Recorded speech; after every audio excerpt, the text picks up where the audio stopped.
Bismillahirrahmanirrahim. Assalamualaikum warahmatullahi wabarakatuh. Alhamdulillah alladzi bi ni'matihi tatimmu shalihat. Salatu wassalamu ala Rasulillah wa ala alihi wa sahbihi wa ba'd. Para jemaah sekalian, alhamdulillah kita berada di 10 hari yang terakhir dan inilah puncak dari bulan Ramadan dan kita sering mendengar hari-hari ini banyak penceramah-penceramah bicara tentang malam qadar atau Lailatul Qadri atau ungkapan kita malam Lailatul Qadar ini salah ucap. Jadi malam Lailatul Qadar ini mubadzir kata-katanya. Ya, cukup kita mengatakan Lailatul Qadar atau malam Qadar. Ya. Hari-hari ini tak asing di telinga kita. Dan semua mengatakan malam Qadar itu lebih baik dari 1000 bulan. Tapi sangat jarang yang membahas tentang apa yang dimaksud dengan malam Qadar itu. Semua pun kalau dilempar pertanyaan ini akan kembali ke jawaban yang tadi, ya malam 1000 bulan gitu ya. Jadi yang dijawab adalah buahnya, bukan permasalahannya. Jadi apa yang dimaksud dengan malam Qadar? Ya, kenapa malam itu disebut dengan malam Qadar? Gitu ya. Sebetulnya ini diungkap di dalam ayat Al-Quran. Di surat Al-Qadar karena memang itu muaranya di sana. Ya, Allah mengatakan Inna anzalnahu fi lailatul qadri. Sesungguhnya kami, kata Allah subhanahu wa ta'ala, Allah menyebutkan dengan kata ganti kami karena memang tujuannya adalah ta'zim, mengagungkan Allah subhanahu wa ta'ala. Kami menurunkannya di malam qadar. Nya di sini artinya adalah Al-Quran. Berarti ayat ini maknanya kami menurunkan Al-Quran di malam Qadar. Malam Qadar ini malam apa? Allah mengatakan di surat Dukhan, ayat yang ketiga. Inna anzalnahu fi lailatin mubarakah. Kami telah menurunkannya, yaitu Al-Quran, di malam yang penuh berkah. Jadi malam yang penuh berkah di surat Ad-Dukhan ayat 3 itu adalah malam Qadar. Tapi dua ayat ini masih belum menyebutkan keberadaan malam Qadar, malam yang penuh berkah ini tepatnya kapan. Nah, dipertajam dalam surat Al-Baqarah ketika bicara tentang puasa itu. Syahrul Ramadan alladzi unzila fihi Al-Quran. Bulan Ramadanlah Al-Quran itu diturunkan. Nah, terjawab dari 3 ayat ini. Berarti kesimpulannya, sungguh kami telah menurunkan Al-Quran di malam yang penuh berkah, yaitu malam Qadar di bulan Ramadan. Ini kesimpulannya. Jadi malam Qadar itu malam di mana Allah mulai menurunkan Al-Quran.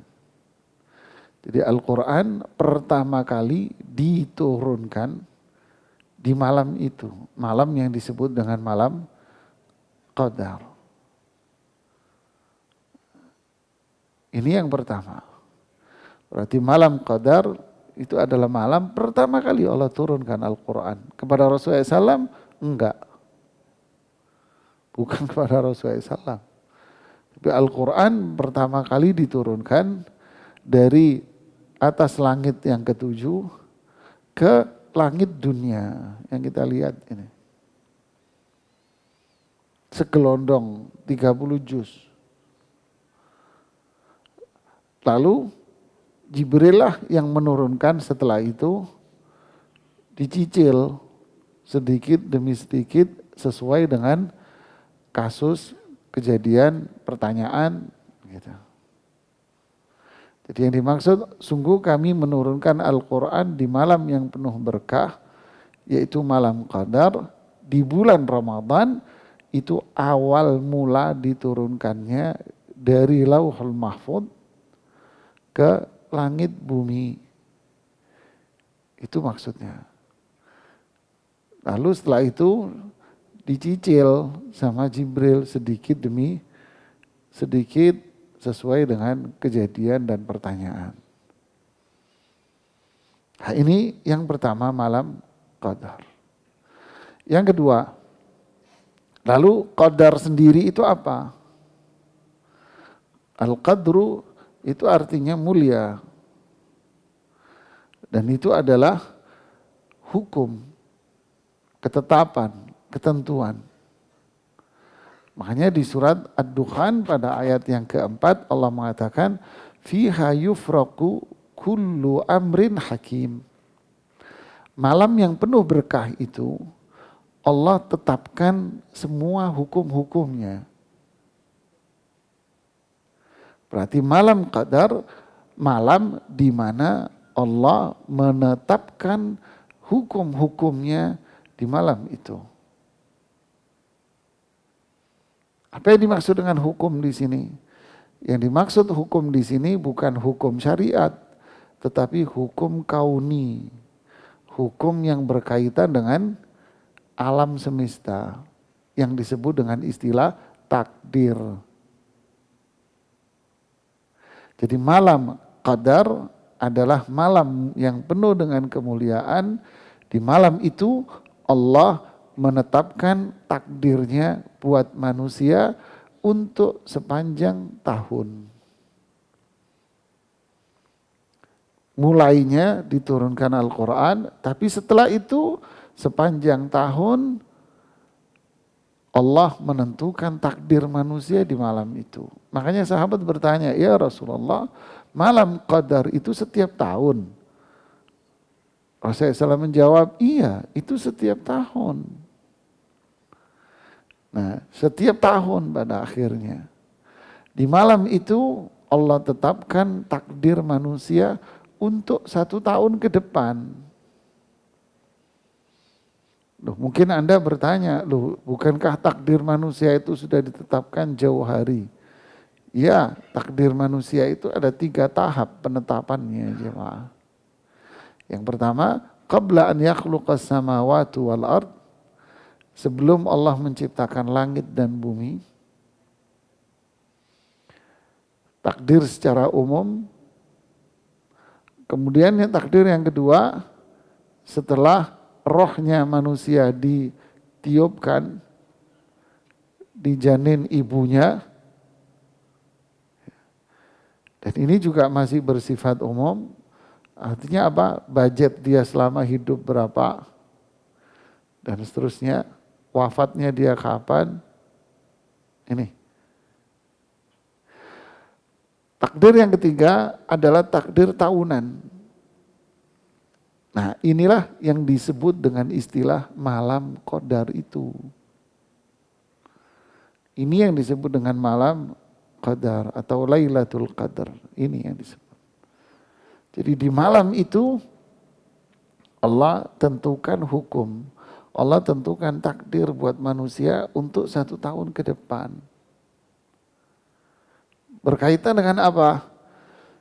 Dengan perkara-perkara duniawi manusia. Yang disebut dengan istilah rezeki. Jadi rezeki itu kan bukan duit aja jemaah. Ya. Kemudian berkaitan dengan ajalnya dia. Terus berkaitan dengan apa yang akan terjadi di alam ini tahun depan selama 1 tahun. Ya. Kalau Anda bekerja ada namanya membuat program 1 tahun ke depan.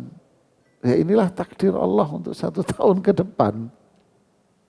Artinya tahun depan apa yang terjadi dengan si A?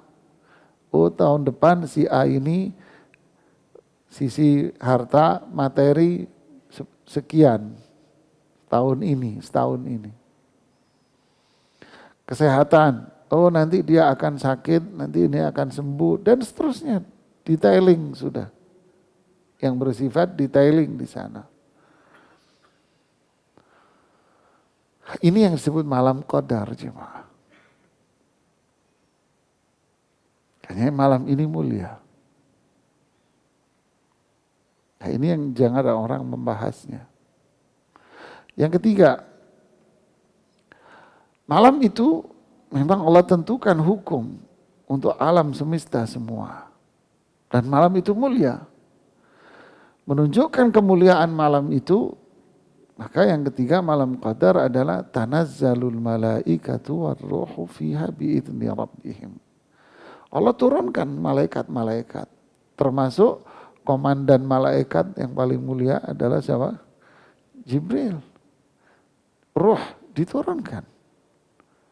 Ini malam ini mulia. Allah tentukan takdir manusia untuk setahun. Malaikat diturunin. Min kulli amr. Untuk apa? Merealisasikan apa yang sudah Allah tentukan untuk 1 tahun ke depan.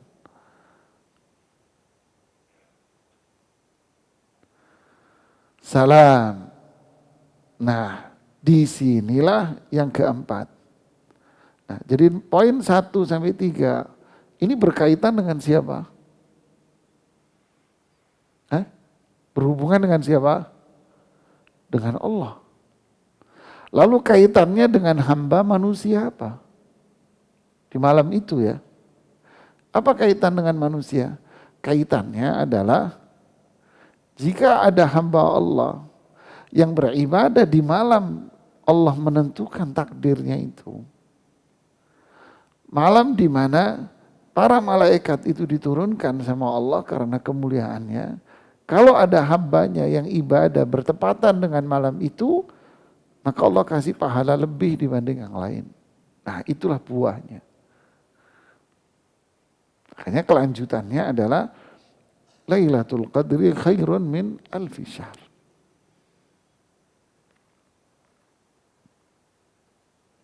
Nah ini buat kita, manfaat buat kita. Kemuliaan buat kita. Yang tidak diberikan kepada umat-umat terdahulu. Umat-umat dulu tidak ada. Ini kemuliaan ini ibadah di malam itu dibalas setara dengan 83 tahun lamanya.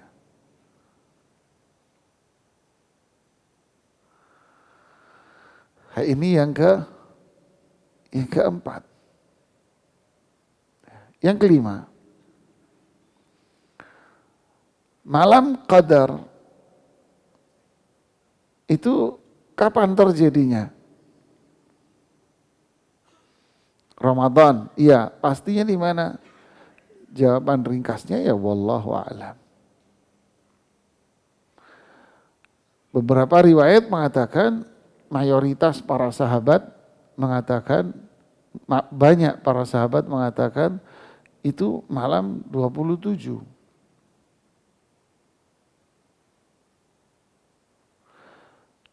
Sahabat lain mengatakan sebelumnya memang itu malam ganjil. Ya. Iltamisuha fil ashir al-awakhir fil witri. Carilah di 10 hari terakhir di ganjil. Oke, ini yang kita tahu. Ganjilnya di mana? Mayoritas para sahabat mengatakan malam 27. Ada lagi riwayat dari Abu Sa'id Al-Khudri. Dan ini pendapat Ubay bin Ka'ab.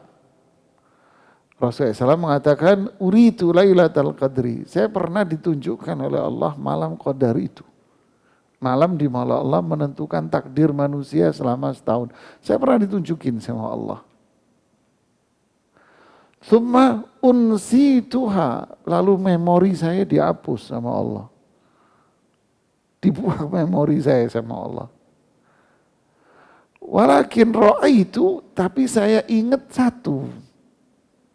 Malam itu saya sholat dan saya sujud, pasirnya itu becek, jadi tanah liat. Becek, banyak air, berarti pasirnya berubah jadi tanah liat. Itu yang saya ingat. Abu Sa'id Al-Khudri, memorinya diputar sama Abu Sa'id. Ingat saya. Memang hujan deras waktu itu, kata Abu Sa'id. Dan malam itu adalah malam 21 semalam. Becek memang, hujan deras. Dan saya melihat Rasulullah SAW keluar dari masjid habis subuh. Sedangkan dahinya ini banyak bekas tanah liat. Semalam. Riwayat lain yang mengatakan, nah itu malam 25. Jadi kesimpulannya apa? Wallahu alam. Bisa berubah-ubah. Bisa di malam 21, bisa jadi di malam 23, bisa 25, 27, 29, wallahu a'lam, bisa berubah-ubah dari satu tahun, tahun berikutnya berubah-berubah. Jadi tidak bisa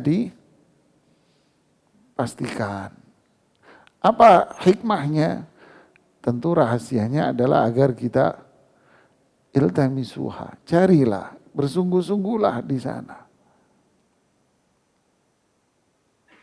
Oke, yang keenam. Kalau terjadi malam qadar, berapa lama durasi waktunya? Yang sering Anda dengar apa? Durasi waktu malam qadar itu. Sebentar ya. Sebentar kan? Sampai, Mas kalau malam Lailatul Qadar itu malam ganjil, jangan tidur. Nanti takutnya kalau kamu tidur, kelewat. Jadi seakan-akan malam qadar itu kayak kayak mendung gitu yang sebentar lagi hilang, atau seperti petir begitu datang pret gitu terus pergi lagi. Sampai ada jamaah masjid ketika saya ceramah ini, dia bilang, sampai kita ini Ustadz sedia kopi itu berapa cangkir takut ngantuk. Ada teman anak takut ngantuk, kalau ngantuk dikasih balsem sini. Ini sih parah ya. Dibalsemin katanya pipinya biar kepanasan, nggak ngantuk dia. Ini seperti ini berita korban medsos ini dia.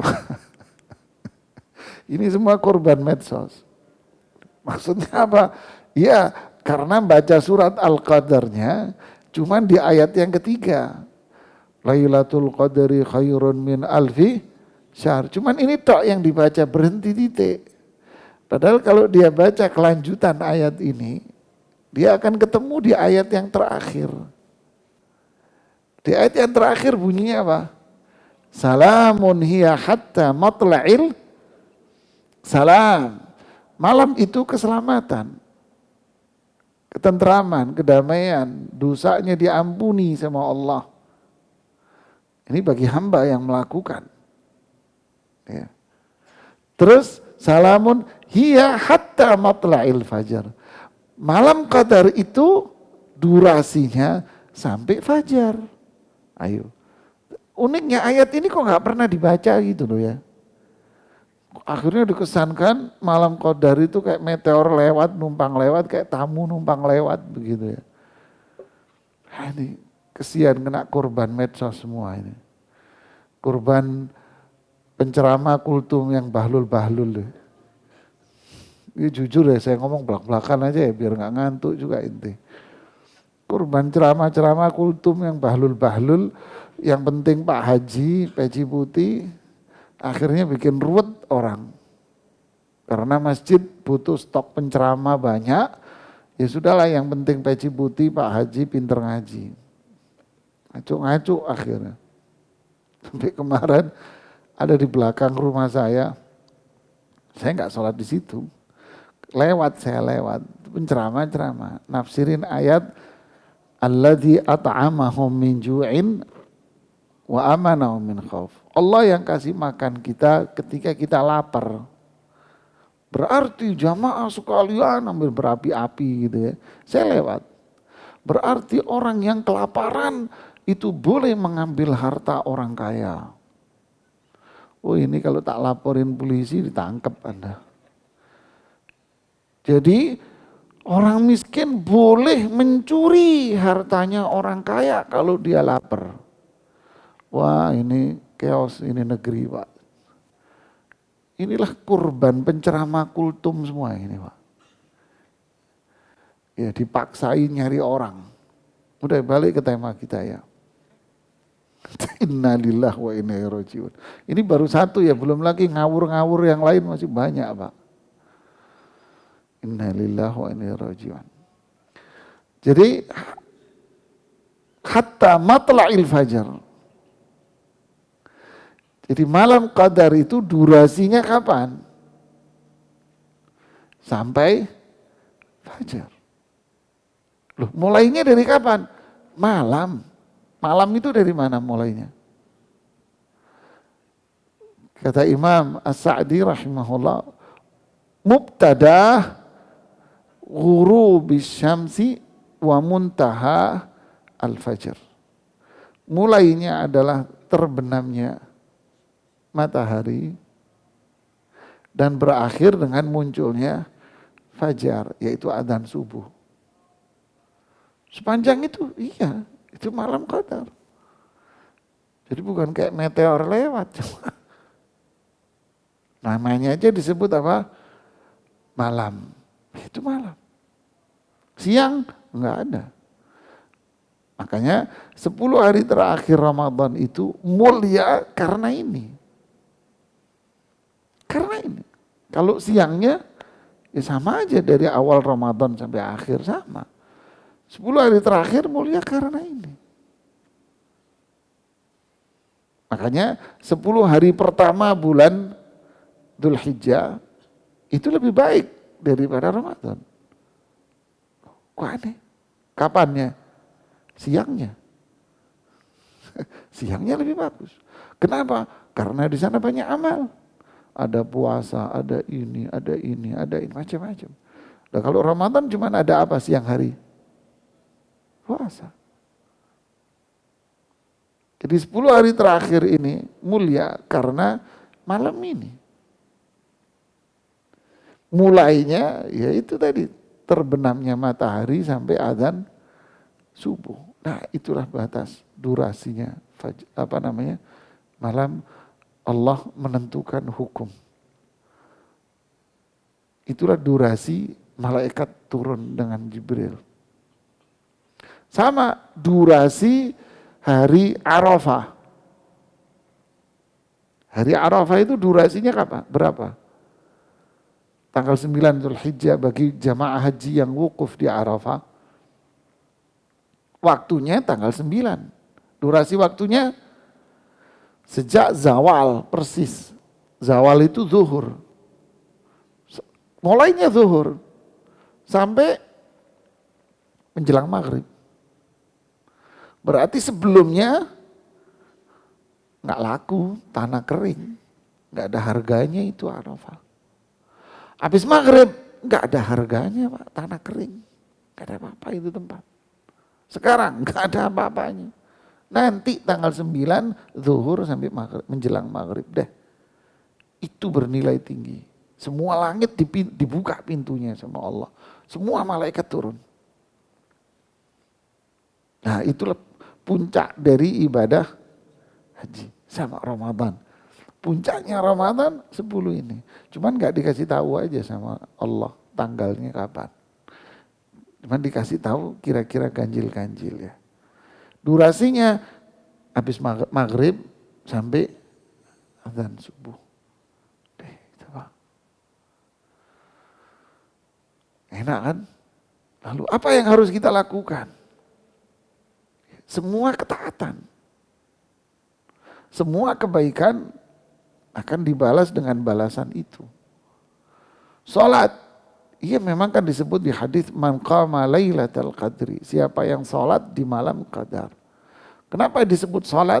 Karena sholat adalah asyraful ibadat. Karena sholat itu ibadah yang paling mulia. Bukan berarti kalau dia nggak melakukan itu nggak dapat. Contoh, perempuan yang lagi haid di hari-hari ini. Apakah dia akan terhalang dari malam qadar? Orang akan mengatakan, wah nggak adil dong. Ya kan? Aisyah nanya, ya Rasulullah, aku ingin melakukan di malam-malam ini. Aku pengen ibadah di malam ini. Pertanyaannya cerdas Aisyah. Nanyanya apa?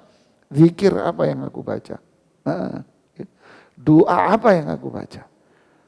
Pertanyaannya cewek. Doa apa yang aku baca? Ucapkan Allahumma innaka afuun tuhibbul afwa fa'fu anni. Fa'fu anna boleh. Saya perempuan. Berarti akhirnya kesimpulannya durasi panjang, isinya apa? Diisi dengan apa? Memang yang paling mulia diisi dengan sholat. Tapi kalau Anda nggak mampu sholat karena Anda haid, ya zikir, doa. Allahumma innaka afuun tuhibbul afwa fa'fu anni. Islam ini gampang jemaah. Ma ja'alallahu alaikum fid dini min haraj. Allah tidak jadikan agama ini ruwet, repot. Jadi kalau ada si fulan itu malam itu, ngapain dia? Maghrib dia bawa-bawa makanan. Buat siapa? Buat teman-temannya buka puasa. Nih gue bawain makanan dong, dia dibuka-buka nih. Kebaikan gak itu? Kebaikan. Kemudian dia melakukan apa jemaah? Sholat maghrib. Dia bisa sholat sunnah maghrib. Kemudian dia sholat isya. Mana yang lebih utama? Sholat maghrib, sholat isya sama taraweh? Ya maghrib isya lah mas. Oh ini wajib kok. Berarti dapat nggak dia keutamaan malam qadar ini? Dapat. Karena dia melakukan yang wajib. Kemudian dia taraweh. Nurun ala nur. Kebaikan di atas kebaikan. Bantu orang. Dia sedekah malam itu. Sudah. Habis taraweh ngantuk dia. Tidur dia. Tidak apa-apa. Terus tengah malam dia bangun mau sahur. Mungkin sholat lagi 2 rakaat. Atau 4 rakaat. Atau dia i'tikaf di masjid. Atau dia netep di masjid. Sholat lagi. Ngaji Quran sebentar. Nih dapat kemuliaannya. Jadi jangan dibayangin malam qadar. Wah repot tuh dapatnya sulit. Ya Islam tidak menetapkan syariat hukum yang ruwet cuma. Yang repot. Enggak. Nah, inilah malam qadar.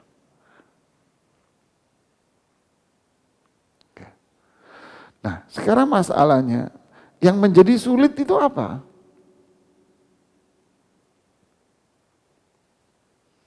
Yang menjadi sulit itu adalah populasi setan tambah banyak. Ya itu sudah. Dulu setan itu dikit. Sekarang setannya kenapa kok banyak? Nggak mati-mati Pak. Kalau manusia mati terus. Jinnya nggak mati-mati. Qala rabbi fa'anzirni ila yaumi yub'atsun. Ya Allah jangan wafatin aku loh ya. Aku mau hidup sampai kiamat. Qala innaka minal munzarin. Udah saya kabulkan. Kamu nggak mati sampai kiamat. Berarti populasinya banyak Pak. Bejubel itu setan itu sebetulnya. Maksudnya apa Ustaz? 10 hari terakhir. Sekarang apa yang di benak kalian bapak-bapak di sini? Hah? Malas. Udah males ini, ngantor udah males. Ini ngantor cuman gara-gara 3 suku kata tok. Wis itu 3 suku kata yang ditunggu. Kalau nggak masuk, nggak dapat gue. Udah itu 3 suku kata. Terus ngapain habis ini? Apa di pikiran Anda? Mudik. Kalau mudik bawa apa? Ya udah oleh-oleh. Sampai duit baru pun disiapin pemerintah. Tapi awas beli duit baru, jangan beli, tuker. Jangan beli lo ya. Kalau Anda beli ponyok Anda, kena riba Anda, tuker. Ya, kalau beli di pinggir jalan, kalau tuker di bank. Ya, ini sindiran sedikit aja. Ya. Pikiran kita di situ. Yang cewek pikirannya apa? Tambah banyak mas. Wah tambah ruwet dia pikirannya. Mau pergi cuman sehari aja kayak pergi seminggu kok. Apalagi mau mudik, mau pulang kampung ke rumah mbok bapak wah tambah terbang dia. Nyiapin pakaian dari sebulan yang lalu. Yang perempuan ya sudahlah memang gayanya dia udah biarin aja lah. Dunianya dia bukan dunia kita. Nyiapin kue, nyiapin ini macam ini yang bikin berat untuk melakukan ibadah di malam Qadar. Ini yang saya bilang populasi setannya di sini. Kan? Coba mal-mal sekarang. Dahsyat jemaah. Bukber di luar. Reservasi. Maghrib lewat. Gara-gara bukber, ini bukber pembawa setan memang. Kenapa bukber gak ada yang sholat maghrib? Saya diundang buka bersama sama teman di satu kafe. Gak ada, saya teriakin itu sekafe. Mas sholat, saya teriak. Ya pak. Allahu Akbar. Ini yang bikin ngisi malam Qadar itu berat pak. Ini ribut kue, ini ribut baju. Yang laki ribut mudiknya nanti gimana, ribut dengan mobilnya, kendaraannya. Ini yang bikin malam Qadar itu terkesan sulit. Terkesan berat. Bukan malam Qadarnya sulit untuk dikerjakan. Tidak. Simpel Pak. Tempatnya di mana? Tentu kalau laki-laki tempat yang paling afdal di masjid. Wah saya kan kerja Ustadz. Emang kenapa? Banyak kok saudara-saudara Anda pulang kerja kemana? Ke masjid. Banyak sekali. Pulang kerja ke masjid langsung duduk udah di masjid di situ. Ada yang daftar, ada yang nggak daftar langsung datang. Dia bawa pakaian dan sebagainya. Duduk stay dia di masjid sampai subuh. Habis sholat subuh dia rapi-rapi di masjid berangkat ke kantor lagi. Banyak. Aisyah radhiyallahu anha mengatakan, karena Rasulullah SAW ya'tazilun nisa fil ashril awakhir. Rasulullah SAW kalau sudah masuk 10 hari ini, cari malam Qadar ini, beliau meninggalkan istri-istrinya, ditinggal istrinya. Kemana? Ke masjid.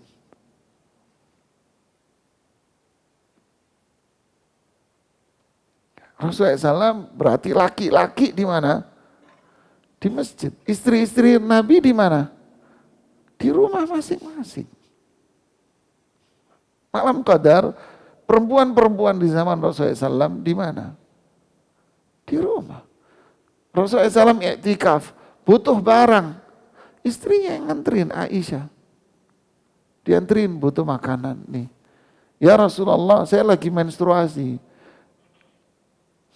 Kan badanmu kan gak haid kata Nabi. Sini bawa sini kebutuhan saya. Dianterin, habis itu pulang lagi. Kadang istrinya datang sore atau apa, datang duduk sebentar sama Rasulullah SAW. Balik lagi pulang ke rumah. Berarti istri-istrinya kalau 10 hari terakhir di mana? Di rumah. Laki-laki di masjid, penuhi itu masjid. Nah ini, Anda kerja, ya itu tadi yang saya bilang. Cari aja masjid yang nyaman buat Anda, Yang enak sudah Anda pulang kerja ke masjid situ. Duduk sampai ini. Habis terawih tidur deh di masjid situ.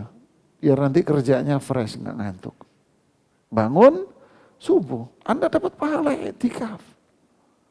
I'tikaf itu apa? Nongkrong dengan niat ibadah. Di mana?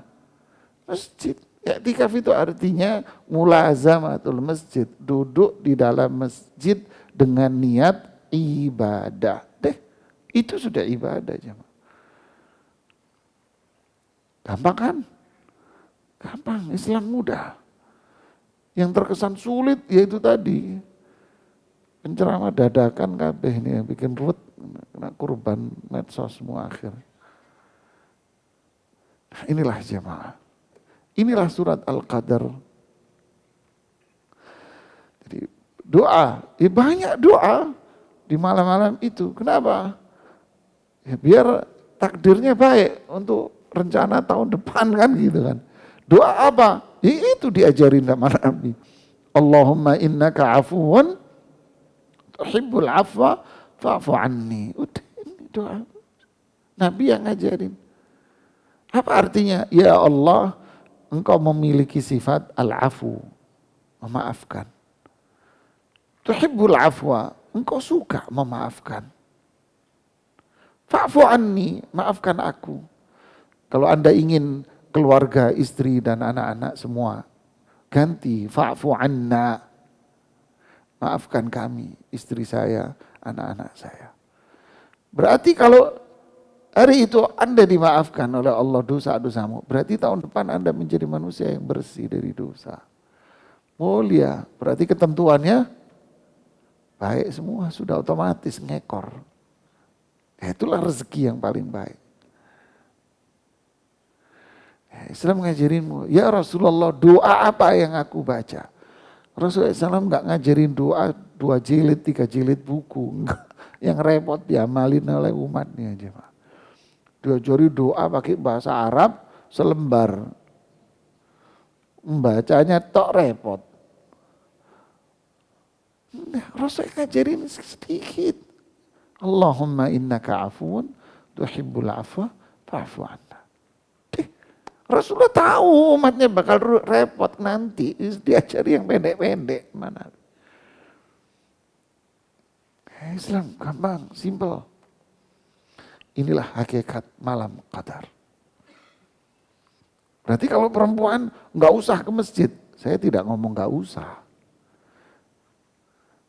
Saya bicara yang paling afdal bagi perempuan di rumah. Hadis Abu Dawud, khairu salatin nisa'i fi hujurihinna. Sebaik-baik sholatnya perempuan di kamar. Kalimatnya apa? Sebaik-baik. Lebih afdal perempuan sholatnya di kamar. Berarti sholat dia di kamar lebih afdal daripada sholat dia di masjid. Rasulullah SAW ngomong begini di mana? Di Jakarta, di Madinah. Di mana? Di Masjid Nabawi. Sholat 1 rakaat setara dengan berapa? 1000.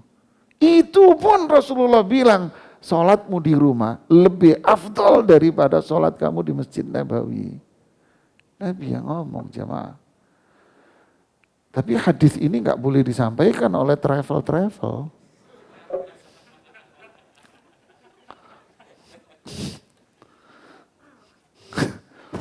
Menarik nanti travel itu umrohnya. Semua jamaah cewek di hotel melulu. Inilah. Tapi kalau mereka mau ke masjid, Ustadz kalau di rumah ini males, begini. Ya sudah, Rasulullah SAW juga ngasih solusi lagi. La tamna'u ima Allahi masajid Allah. Jangan dilarang perempuan-perempuan itu kalau ke masjid. Oh, simpel kan Islam kan? Jadi jawabannya apa? Yang paling afdal di mana? Di rumah, tapi kalau Anda mau ke masjid, bahasa Inggrisnya monggo nderekaken. Silahkan. Tapi kamu di rumahmu lebih afdal. Nah, inilah disebut dengan malam qadar. Oke, sampai di sini dulu. Ya. Yang saya sampaikan semoga manfaat. Silakan kalau ada yang mau bertanya. Silakan, Mas. Ustaz, tolong jelaskan lagi tentang perbedaan 3 jenis takdir tadi ya. Kalau tidak salah tangkap saya yang pertama itu, yang di Lauhul Mahfuz itu dia lebih umum Ustaz. Itu bisa dijelaskan dalilnya Ustaz? Dalilnya adalah Innallaha kataba maqadiral khalqi qabla an yakhluqas samawati wal ardi bi 50,000 sanah. Hadis sahih. Bahwa Allah Subhanahu wa taala menetapkan takdir-takdir makhluk semua sebelum Allah menciptakan langit dan bumi 50.000 tahun lamanya. Itu. Yang kedua, takdir manusia ketika di rahim ibunya. Ini disebutkan oleh Imam Nawawi di Arba'in Nawawi. Bahwa Allah menciptakan manusia pertama arba'ina yauman nutfah. 40 hari pertama nutfah. 40 hari kedua alaqah, segumpal darah. 40 hari yang ketiga segumpal daging, kemudian thumma yunfakhu fihi ruh. Lalu Allah tiupkan roh di 40 hari yang ketiga setelah itu. Setelah 40 hari ketiga. Thumma umira bikatbi rizqihi wa ajalihi wa syaqiyyin aw sa'id. Lalu Allah menyuruh untuk mencatat rezekinya, ajalnya, dan status dia nanti. Berarti ini di mana? Di kandungan. Makanya menggugurkan kandungan di usia 40 hari ketiga itu pembunuhan. Itu pembunuhan sengaja. Karena rohnya sudah ada. Nah, yang ketiga ini ayat ini Lailatul Qadri disebut qadar. Apa makna qadar? Dijelaskan di surat Ad-Dukhan ayat yang keempat. Fiha yufraqu kullu amrin hakim. Yaitu di situ Allah tentukan hukumnya yang bijak, hakim. Yang bijak, yang baik semuanya. Detailingnya apa? Wallahu a'lam. Tidak disebutkan detailnya perbedaannya. Tapi dari sini bisa kita baca bahwa takdir tahunan ini bersifat detail. Oh, nanti tahun ini rezekimu, gajimu bakal naik sekian. Allah tentuin, Mas. Tapi yang tahu semua ini siapa? Hanya Allah saja. Ada yang tahu. Wajiban kita apa? Ya Rasulullah, apa yang doa yang baca? Doain aja. Allahumma innaka afuwan tuhibbul afwa fa'fu. Kalau doa yang lain boleh, enggak apa-apa. Enggak apa-apa doa. Ya. Wallahu a'lam. Semoga difahami ya ini. Ya ini yang bisa saya sampaikan, sudah jam 1:15 ini ya. Subhanakallahumma bihamdik asyhadu an la ilaha illa anta astaghfiruka wa atubu ilaik. Assalamualaikum warahmatullahi wabarakatuh.